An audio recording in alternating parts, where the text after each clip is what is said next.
Hi everybody, my name is Nate Stewart. I'm a loan officer with Collab Lending here in Puerto Rico, and I wanted to make this video as a kind of step-by-step resource that anybody interested in purchasing in Puerto Rico can use to kind of help guide the process.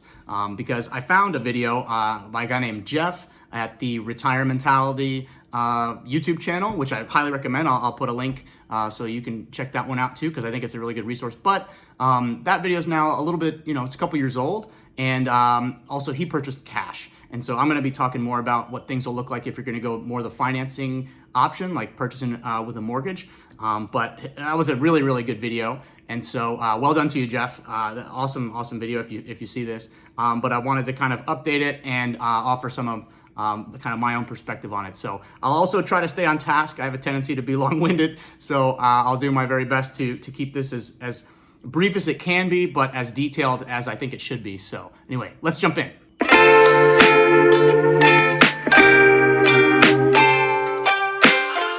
Right, so the very first thing that you're gonna need to, I think, do is make sure that you come to Puerto Rico, right? Like a lot of people, they do their shopping. Like if you're not from here already or you haven't visited the island before, I think that one step in the process somewhere has got to be coming and visiting the island where you want to purchase real estate. I know that sounds, maybe intense, but I think that, if you're making this big decision, it's a lot of money. It's going to take some time and energy.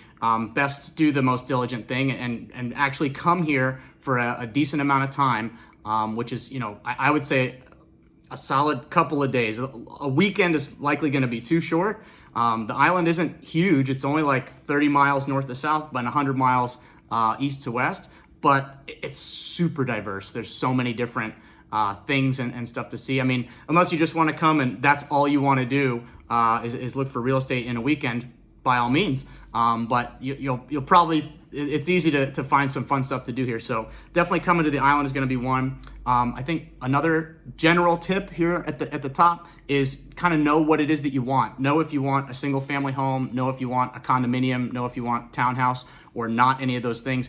If you're just going to go and like cast a super wide net, and it could be a single family home, it could be a condominium, it could be that's gonna, the broader your search, likely the longer it'll take. The narrower your search, if I want a single family home in this price range in this area of the island, I think that's going to be more key to success than if it's just like, I don't know what I want, I don't know where I want it, I don't know what type of property, I'm just kind of going to feel it out. Obviously, people, there's all different ways to do it, but the narrower your search can be, or more specified your search can be, if you know the property type, the location, kind of the price range, that's going to really help guide your search and make sure that you're going to be more likely to be successful. I think another good tip is to have a good team, right? So the best things, in my opinion, the best things in life are relationship based, right? And I think shopping for properties in Puerto Rico and actually like achieving the closing and getting the property that you want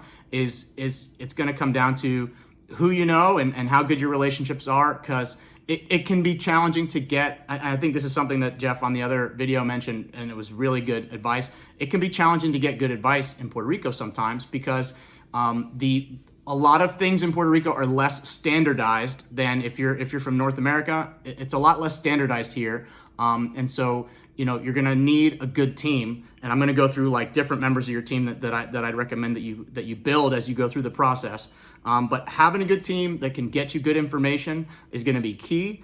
And then just being aware that things are less standardized here, which kind of cuts both ways, right? It's less standardized, and I'm gonna talk about specific examples. So it can be a good thing that it's less standardized because everything's negotiable, right? But it can also it can be a challenge that things are less standardized because you might, even if you have a lot of experience purchasing real estate in another place, when you come here, there's cultural differences, there's a linguistic difference if you don't speak Spanish, and so it's just good to have a good team, have good relationships here on the ground, come physically see the place, and I think that's going to be a really good set of tips. But also, do your research, right? And I'll talk about some of the good resources that we can use. So where can you look? So if you're not physically here on the island yet, basically, there's a bunch of good resources online these days. I would recommend, and I'll put links in the description below.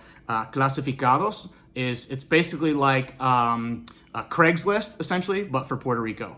And so you're going to see lots and lots of information on there. Be aware that some of it might not be the most up to date, but it's going to be a really good site to use to especially get your dip your toe in the water, see what's out there, start learning about different parts of the island, start learning about what's the price range and all those kinds of things. Zillow is also increased in popularity and accuracy, I'd say. So definitely checking Zillow would be a good move. And then there's another site called Point to Homes. Point and the number 2 homes. Those are all sites that we see people have success with. Puerto Rico is a little different in the fact that there is an MLS that real estate agents use.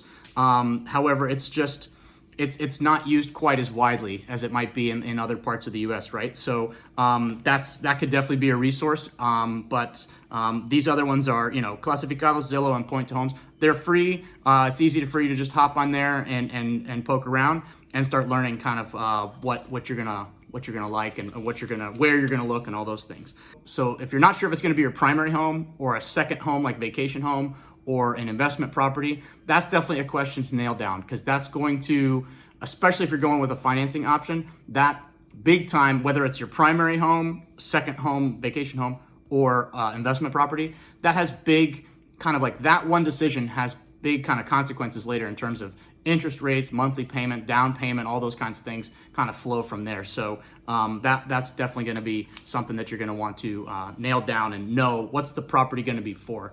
If you want it to be your primary home and you want to move, you're considering moving to the island, I would make sure that like the number one question that any good loan officer is going to ask you is your income going to be able to follow you here, right? And so either like for example, if you're retired and you're getting just like Social Security income and that's what you want to use to repay the loan, well, that's going to follow you anywhere, right? Like the Puerto Rico is in that sense considered part of the United States, and so your Social Security income, like you could continue receiving that. But let's say that you work in a factory back in the U.S., but you want to move to Puerto Rico, or you want to purchase it and say that it's going to be your primary home. Well, in the underwriting process, you're going to get asked, okay, if you work in a physical location here in like say Florida, but now you're moving to Puerto Rico, we know that you're not going to be able to commute to work. So how will your income continue to follow you, right? So that's, if you're going with a financing option, that's going to be important to have that identified is how will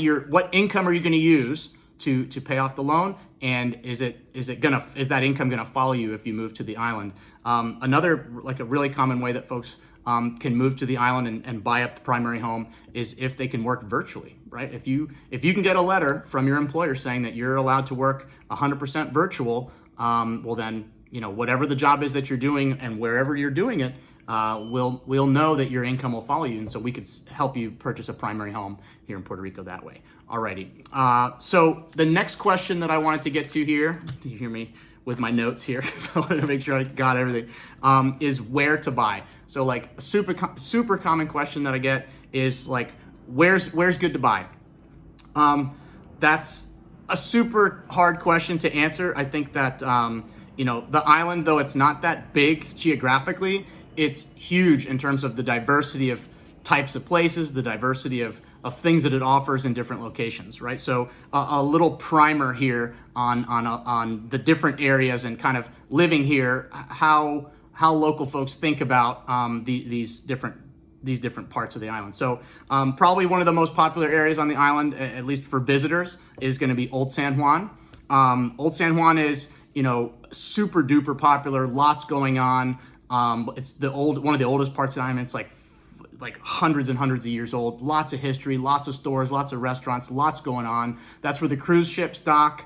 And so there's lots of tourism and foot traffic. And so property prices over there, as it's like kind of this like very, high awareness part of the island. So property prices are going to be higher over there because it's older. You might, if you purchased over there, you might have issues with water service and light service, just because everything, the infrastructure there is older. So that's Old San Juan. Then there's the metro area, so-called metro area, which is going to be San Juan, and then about an hour, in 45-minute to an hour drive radius outside San Juan. It's not exactly like that. There's actually specific locations that are considered metro or not, but in general, if you find San Juan on the map and then you kind of, go out about a 45-minute drive east, west, or south, that's going to still be probably considered the metro area. But basically it goes from about Dorado going towards the west side. It's going to include Bayamon. It's going to include Guaynabo. It's going to include Hato Rey and all the different barrios or like boroughs, if you will, of San Juan. It's going to include, all the way to Carolina and like, and also apparently it goes all the way down to Caguas, which is like going south into the mountains, which I only learned a little bit recently ago. So that's going to be the metro area. Higher density of folks, more going on, more shops, more delivery. You can get taxis, you like Ubers, a lot of malls, lots going on in the metro area. Then, there's going to be the essentially what's called, the East Coast. So that's going over towards Fajardo and Humacao. The east side of the island is where the El Yunque rainforest is. So that side of the island, because the weather of Puerto Rico tends to, the rain tends to come in from east and then moves west. And so the eastern side of the island is going to be like very lush. That's where the rainforest is. It gets a little bit more precipitation and rain, but it's just beautiful. Like there's places over there where you can stand in one spot and see where the rainforest mountain goes all the way into like pristine, beautiful beach. So it's just gorgeous if that's what you're into. And so that's on the east side. Then there's the west coast. So the west coast, you've got Rincon, you've got Aguadilla, Mayagüez, going further south, Cabo Rojo. The west side of the island tends to be, especially the southwestern side, tends to be drier. So like Cabo Rojo is quite dry.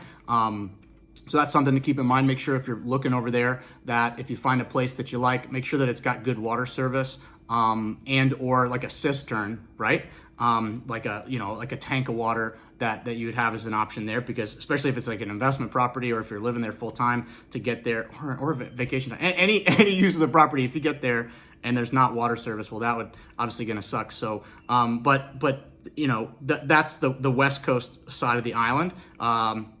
Super duper chill over there, I'd say. Like if you're really looking for that beach vibe, I mean, it's a Caribbean island. All the beaches all the way around are gonna be super chill, but the west side of the island, you definitely, it's like I would say a whole other speed. Like if you get to San Juan and you feel relaxed, well, go to like the west coast and it's going to be like the next gear down. Very nice over there. And then and the probably one of the better kept secrets of the island is the south coast, which you've got like the biggest town in the south is Ponce, which another beautiful area. The beaches in the south tend to be because that's the Caribbean Sea in the south. To the north coast is technically the Atlantic Ocean. So the north coast beaches tend to be can be relatively rough. That's definitely something to look into. If like you just want like pristine lake type beaches, that's going to be more likely to be found in the south part of the island, and also could be found over there on the west part of the island. But the rougher waters but oftentimes beautiful anyway, is going to be like the north coast and the east coast. And then if the south is the best kept secret, then the best kept secret is going to be in the mountains, like in the central part of the island, because obviously you've got the coast that rings the island, and then the further central you go, the higher the mountains are, and the mountain communities are just also beautiful. I mean, super chill, usually very well maintained. It's very clean. People are super nice. I mean, folks are super nice all over the place. That brings me to a point that I want to mention. People often ask us like, okay, well, if I'm not from Puerto Rico, are people going to be nice? Yeah, super nice. Most Puerto Rican folks, they do not care where you're from. Just like if you went to Florida and told them, hey, I'm from Georgia or whatever, they'd be like, good for you. Like if you're a nice person and you're kind to people, and most folks here, they're not going to care. There's not, I've not experienced discrimination here. To the contrary, the fact that I'm from the U.S. and that I speak Spanish, I think people tend to be like, people are just super friendly. And so, but it's like anywhere. Like you're gonna find jerks, you're gonna find nice folks, and if the nicer you are, the more nice folks you'll find. So it's just like anywhere. But that's kind of my 2 cents on like what you'll find in different parts of the island, and a little bit about those things. Okay, so now we're gonna start talking about like who can help you find the place that you want. Okay, so in Puerto Rico, obviously there's real estate agents. So there's different designations that I want to mention. So there's real estate agents, which in Spanish would be called corredor or corredora, right? And then you're going to also hear the term a lot, broker. A broker or broker, if you hear somebody identify themselves as I'm a broker, that means that they're like a broker owner of their own real estate company, okay? And that they have their own company. So in Puerto Rico, there's the big companies, like we've got Remax, EXP, Keller Williams. We've got some big ones like that, which have like teams of agents. It's a U.S. model. We'll be able to find those types of companies as well for listing and for buying agents. And then you're also gonna find a lot of like smaller shops, like maybe it's just like an individual person with a small team, or maybe they're the whole team, which is like a broker and a broker owner. And so, that's a designation just to explain there. And then you may also hear people, the word realtor gets used a lot, synonymous with real estate agent. It's technically a different thing. Like if you're a realtor, if somebody has the realtor designation, that means that they've passed like extra tests and there's extra ethical requirements to get that designation, and so something to keep in mind if that's important to you. But then you're gonna notice down in Puerto Rico, there's like a clear, there's folks that tend to just work as listing agents, so they're the ones posting properties, but they may not work very much as a buyer's agent. So buyer's agents, especially good buyer's agents, can be challenging to find. Thankfully, I've been able to get some good relationships with several very good buyer's agents. And so, happy to make any recommendations there. But it is possible to find good buyer's agents, and I highly, highly recommend it because especially depending on your purchase price, you're going to see that it can be difficult even to get listing agents to reply. So one of the first questions you're likely to get when you reach out to a listing agent is, do you have either a pre-approval letter or evidence that you got the funds in the bank to buy cash? If you don't have either of those two things, most people are, people are not going to waste their time. It's like, oh, well, I'm just shopping, I'm looking. Yeah, there's lots of people just shopping and looking. Puerto Rico it's a beautiful place. There's a lot of demand and there's relatively low inventory. And so if you know that going in, that can kind of help set your expectation, I think, of like how persistent you're going to need to be, and why people are not going to want to just like take a piece of their day to drive you around and show you a bunch of properties if you don't have funds in the bank and if you're not already pre-approved. Okay, which I'll come to those things in a bit. But I think that makes sense because there is a big demand here. So, but there's lots of listing agents, and there's many listing agents that they're not going to want to co-broke, meaning they don't want to talk to your buyer's agent. Some of them, I might get pushback on this, but it's just what I see, right? So a lot of listing agents, especially if it's $150,000 purchase price on down, they're not going to want to split their commission, right? They're going to be a lot less likely to want to talk to your buyer's agent, or even, they want cash and they want to only deal with the buyer, and they want to set all the terms and they want the whole commission for themselves. There's a lot of those out there, okay? So that's one model that you might run into. But if you have a good buyer's agent, right, then that's the person that's they should be making the phone calls to the listing agents. They should be setting up viewings for you. And then eventually, once it comes time to making an offer, which I'll discuss here in a bit more detail, once it comes time to making an offer, it's your buyer's agent that's going to help you with that negotiation of what's the purchase price going to be, how long do we have to close, how much is the earnest money deposit all going to be for. Okay, so having a good buyer's agent, I think, is a very good move. And then be aware that one thing in Puerto Rico, like I mentioned, is that there's like there's less standardized practices for how things tend to go. So it's not just the case, like in the continental U.S., typically the real estate agents that are a part of the transaction typically get paid from the proceeds on the seller's side, right? Like if you're selling a property, the seller tends to pay and those commissions. In Puerto Rico, that's not like a default mode, right? We've seen it where the buyer pays the full commissions of the other two agents, believe it or not. So it's like adds to their closing costs. We've seen a lot of cases. Thankfully, it's becoming more common, I think, for them to split.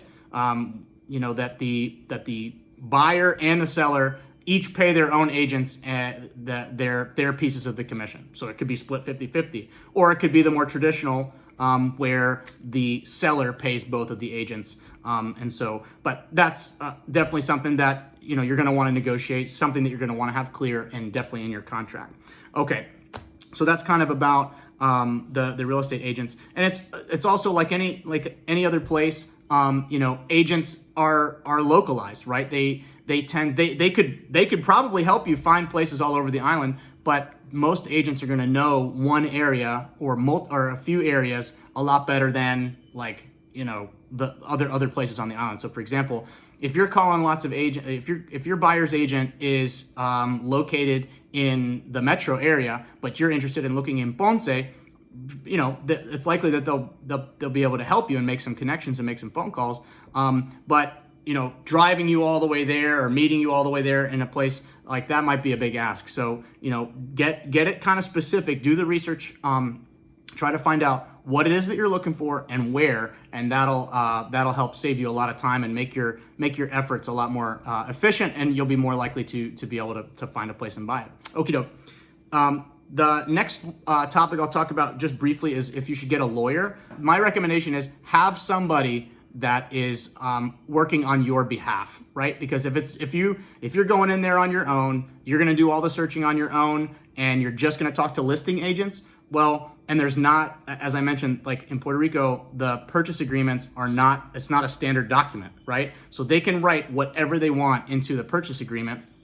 And so having either an attorney that's based here that can help you with the negotiating of the contract or interpreting of the contract is going to be, is advisable.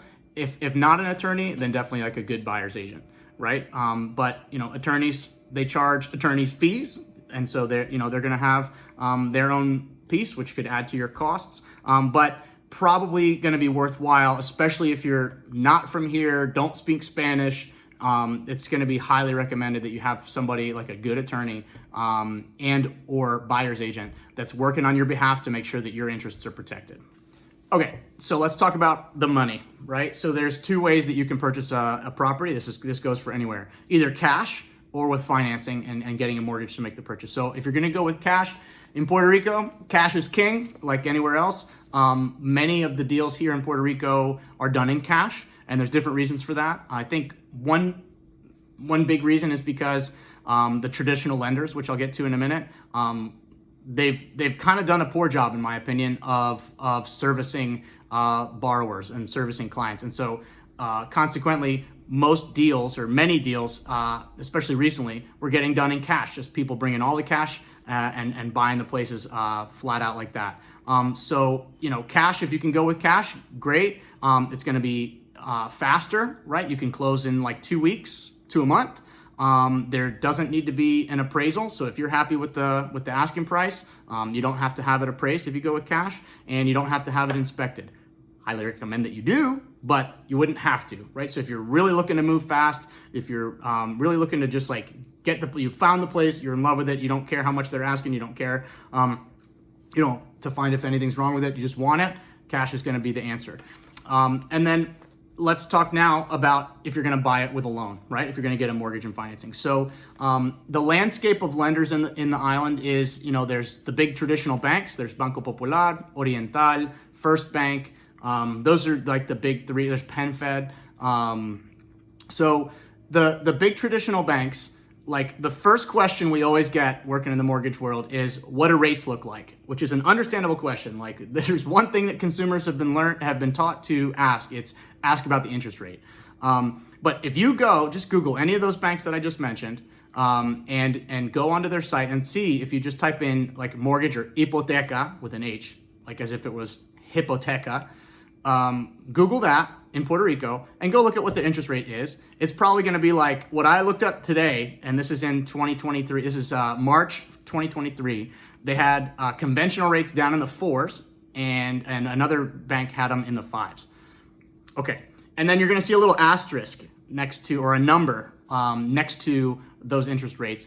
Go down and scroll and look at what the terms are and everything that it says next to that number. Because guys, to get you to like a rate in the 5s right now, as of this recording, they're charging, one bank I saw is charging over 4% of the loan amount just as discount points, so-called discount points, to get you to a rate in the mid 5s. Okay, which is to say, the big banks can set, they can basically say whatever rate that they want, so long as, and because they can charge the borrower as many points as they want to get that rate artificially low.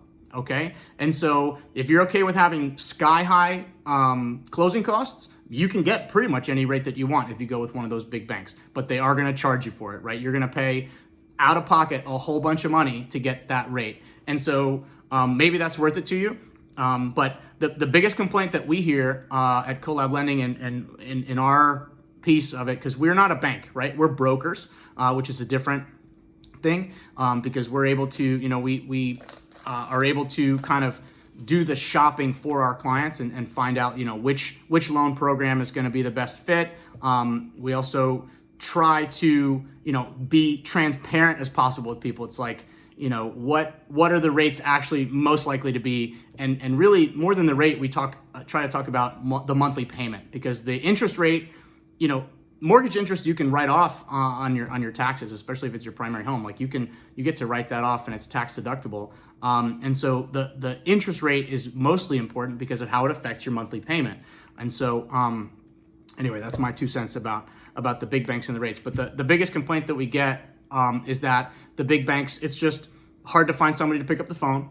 And once you get into process, it's hard to find somebody to get you through the process in a timely manner, right? It should not take more than just like a 20-minute conversation to do the application, and then as long as it takes for you to find the documentation to support your income and assets. That's basically it. That's how easy it should be, right? But you're gonna want somebody who can, as a loan officer, you're gonna want somebody who can get you through the process in a timely fashion.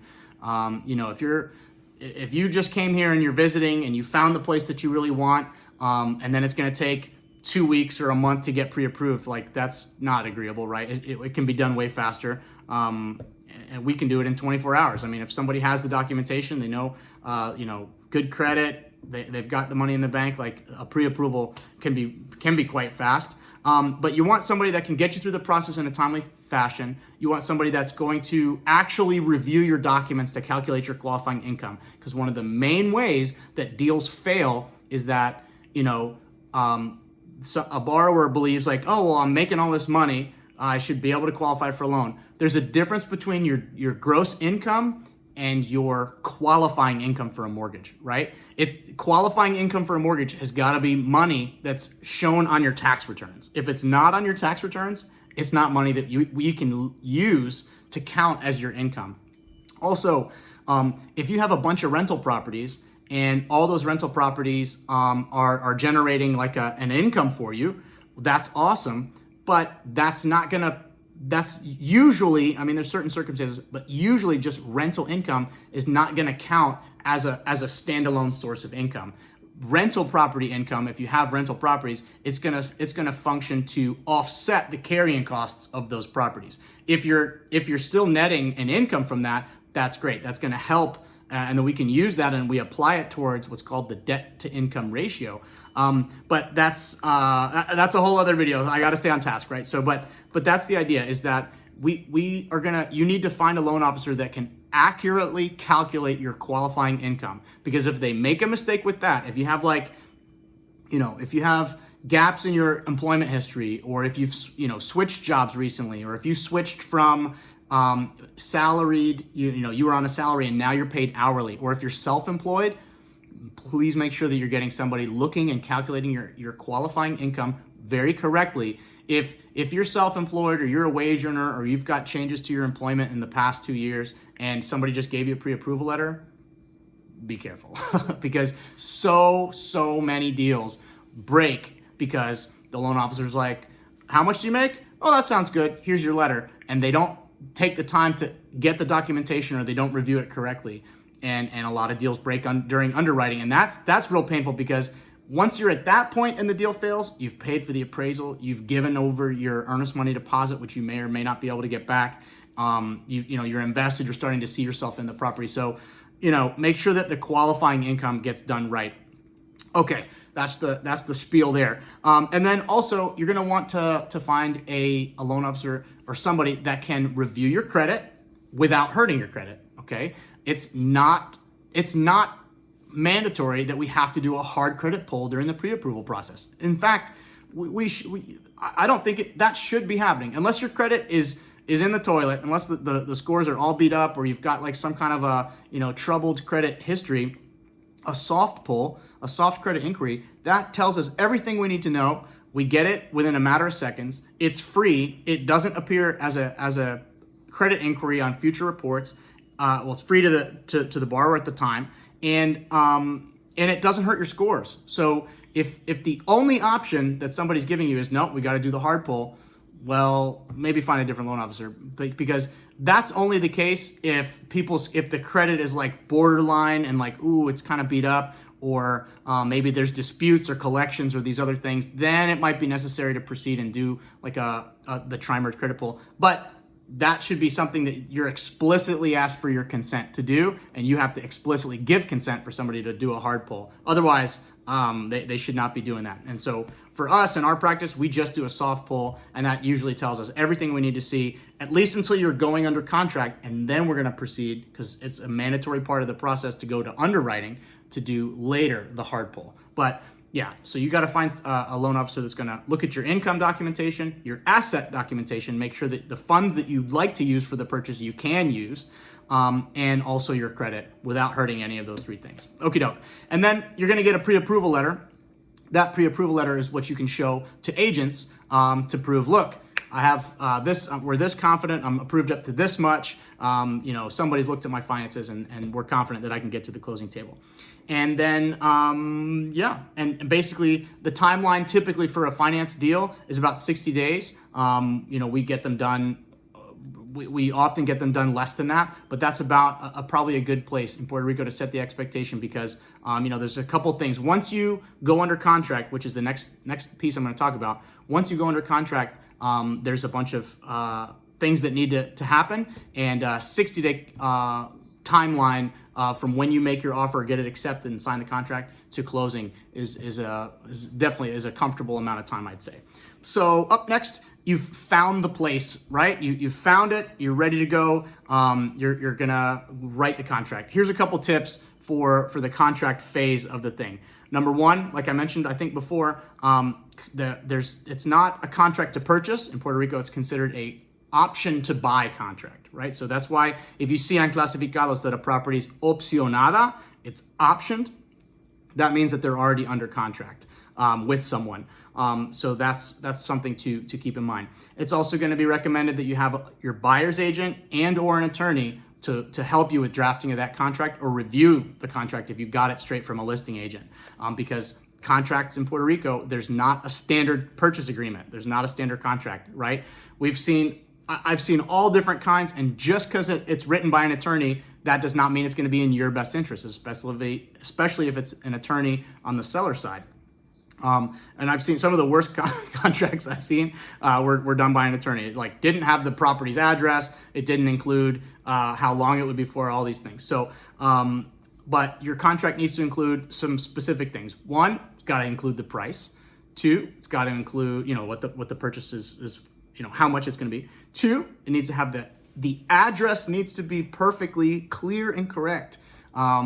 Addresses are one of those things that's not super standard here on the island. It's been improving, but make sure that you have the address of the property, which it might look a little goofy, but make sure that the address is there all the way to the zip code. Okay, so that's one. It should be, especially if you don't speak Spanish, your contract should be at least bilingual. so that it's in both languages so that everybody can read it and interpret it well. It should say how much your earnest money deposit should be. Now, in Puerto Rico, since it's an option to purchase, earnest money deposits tend to be a little bit more than we see on the mainland, usually in the neighborhood of about 5%. But that's a negotiable piece of the puzzle, right? So make sure that you have that conversation with either the listing agent or the sellers. And if you're giving, whatever you're giving for the earnest money deposit, make sure that, it's good to find out if that's going into an escrow account or is that just going into somebody's personal bank account. Because if it's in an escrow account and the deal falls apart, it's going to be easier to get that back versus if it's just going to somebody's personal bank account that they just deposited into their own private checking account. That might be harder to get, right, if the deal doesn't work out. The term of the contract, so how long do you have to close? Like I said before, 60 days should be sufficient. We see 90-day contracts as well. That's giving folks a bunch of time. But 60 days as a minimum is probably a good bet. And then what's included in the purchase? So are the appliances and fans included? Like personal property, if there's like furniture or things that can be removed easily, like furniture, golf carts, vehicles, stuff like that should really be left out. Make a separate agreement if those are things that you're trying to get. But are the appliances included? Because we've heard horror stories of, well, the appliances weren't included in the purchase agreement. And so, we bought the place and showed up and they'd taken the fridge and the stove and the air conditioners and all those things with it. So make sure that it's explicit because it's not standardized. And then contingencies, especially if you're going with financing, getting an appraisal contingency and if you can, a loan contingency. So this protects you as the buyer because an appraisal contingency will say, if the property appraises for less than is the asking price, an appraisal contingency would allow you to walk away and get your deposit back. If you don't have an appraisal contingency in the contract, it might appraise for less than they're asking, and then they're going to still say to you, okay, well, are you going to bring the difference to the closing table? Because a bank or any lender is only going to loan you up to a percentage of what it appraises for. If they're asking more than it appraises for, then you as the buyer have to you have to negotiate the price down to what it appraises at, or negotiate the price to a midpoint between where it appraises and what they're asking, and then you're going to bring half of the difference and they're going to come and meet you in the middle. Or that you're going to bring the full difference between the appraised value and the asking price. You're going to bring that full difference in cash to the closing table. So if you want to have the option to walk away, your purchase agreement or your option to purchase agreement needs to have an appraisal contingency in it. Otherwise, if it doesn't appraise well and you want to walk away, they're going to keep your full deposit, and that would massively suck, obviously. And then also a loan contingency. So for whatever reason, if the loan doesn't come through, if there's an issue with your income, your assets, your credit, the insurance, the title work, some surprise pops up and the loan or something doesn't come through because of that, if you have a loan contingency, then you can walk away and you can keep your deposit. Moving on to the appraisal and inspection. So you made the offer, it got accepted, everybody signed the contract. Now the clock is ticking, right? If you got it for 60 days, now we've got 60 days to do the appraisal. And so your lender, if you're going with financing, if you're going with cash, the appraisal, it may not even be subject to appraisal. You don't have to do an appraisal if you're purchasing cash. You don't have to do an inspection if you're purchasing cash. Highly recommended that you do. Because it's an objective person that's going to come in and say, okay, I think it's worth this much. Here's some health and safety issues if there are any, that's like and they're going to compare it to other properties in the area. So highly recommended if you can get it appraised and/or inspected. If you're going with financing, you have to. The bank, the lender, is going to be the one that orders the appraisal because they have specific appraisers that they've approved, that they trust their judgment, essentially. So don't go ordering your own appraisal. Don't go ordering your own title work. You can, but it's going to be extra, and it's not going to be useful for the transaction that you're trying to make. And an appraisal, sometimes, like if you're in a process with one lender and that falls through, and the appraisal we can transfer an appraisal to a different lender under certain circumstances, but typically an appraisal is only good if it's done for a lender. Typically it's only good for that lender and for 120 days. If it takes longer than 120 days to close, it might need to be re-inspected. Or if you're in process and there's like a storm or an earthquake or some goodness forbid, big thing like that, it's probably going to need to be re-inspected while you're in process and waiting. So I mentioned that the lender side, we're the ones that are going to order the appraisal for you. The appraisal is great because it's going to look for health and safety issues, right? If there's, for example, one of the more common health and safety ones that's an easy fix is a hot water heater that plugs in directly above your shower, right? So that's a health and safety issue. That's not going to fly on the appraisal, but it's an easy thing. You just unplug it, remove it, have it re-inspected, and you're able to proceed. So, but good to have the appraisals done because they're going to look for health and safety things. They're going to look for structural things, and they'll be able to compare those things.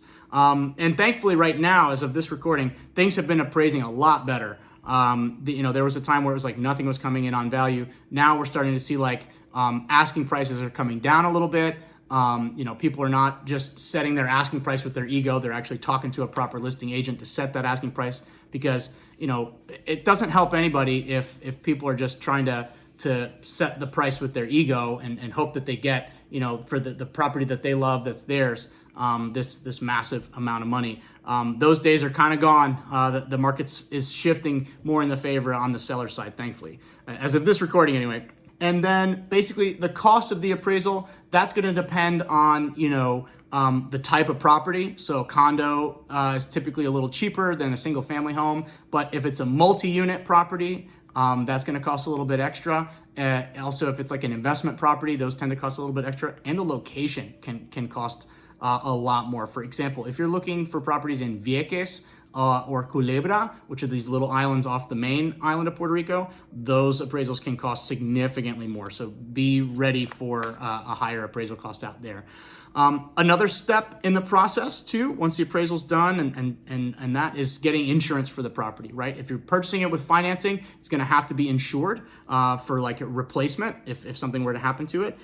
So make sure that you're getting there's insurance brokers on the island that can help give you quotes from the different providers of insurance that work down here. But be aware of the difference between property insurance and mortgage insurance, right? So property insurance insures the property, which is also beneficial to the lender, but as the borrower, if it's your place, you're going to want it insured, right? In case something happens, then you'd be able to make a claim and get some money back for it. But mortgage insurance is only insuring the lender's interest in the loan, which is to say, if you don't make your payments, if you just stop making your payments, then the lender from the mortgage insurance company, the lender would get paid 20% of the total value of the appraised value. That's all they're going to get is 20%. And so mortgage interest, on the lending side, we would handle that. Obviously, you won't need mortgage insurance if you're not using your mortgage. But that's just a little difference that's good to know. Next is going to be title work. Title work is super, super duper important here in Puerto Rico.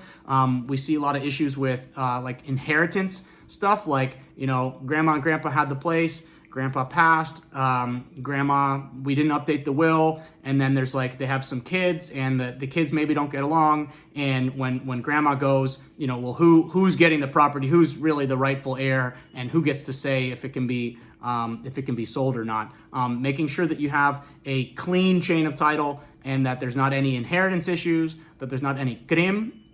So CRIM is like the property tax entity here on the island, and so the title company or good title agents are going to check, if there's any back taxes that are owed. They're going to check the clean chain of title. They're going to check, they're going to compare it with the appraisal and make sure that it's all the same property that we're talking about, and they're going to check the plot plan to see if there's any easements or encumbrances or anything like that. So getting the title work done and done well is going to be a super important piece of the puzzle too.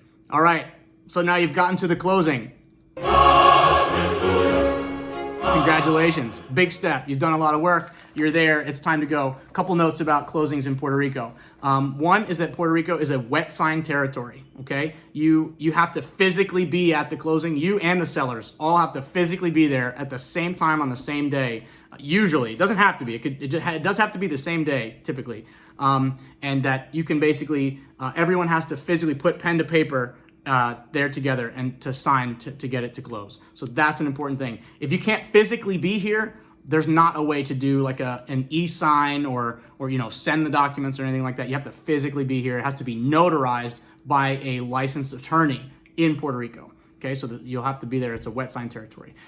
If you can't physically be here, the option then would be a power of attorney, that you, while you're physically here, you identify somebody, you go to an attorney here on the island and you process and set up a power of attorney, then that person will have to physically be at the closing for you.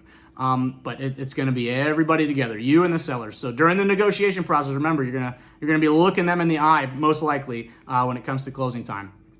And then also another tip is if you're a married person, Puerto Rico has it on the books in the laws that if you're a married individual, then both spouses have to be on the loan, on the loan application, on the loan itself, on the note, and on the deed.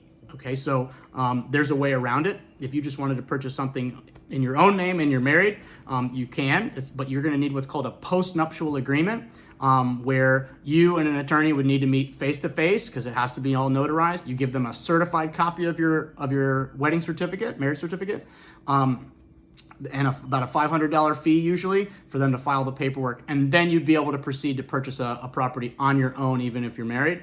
And then, yeah. That's pretty much all I got, guys. I see that I've gone over 40, now almost 47 minutes. I told you it was going to be a long one, but some folks really, this is just like addressing the most common topics and everything. So if you're still watching, thank you. Congratulations to you. You've made it through here. But if you have any questions, if you want to know about financing options, you want to see if you're pre-approved, links in the description. Please reach out to me. Happy to help. If you have questions in general about going with cash or what attorney to use, who's a good buyer's agent, any of those things, happy to help. So feel free to reach out to me. But anyway, thank you very much for watching. Like and subscribe and all that good stuff. But whatever you do, enjoy the island, treat it well, be respectful, and see you next time.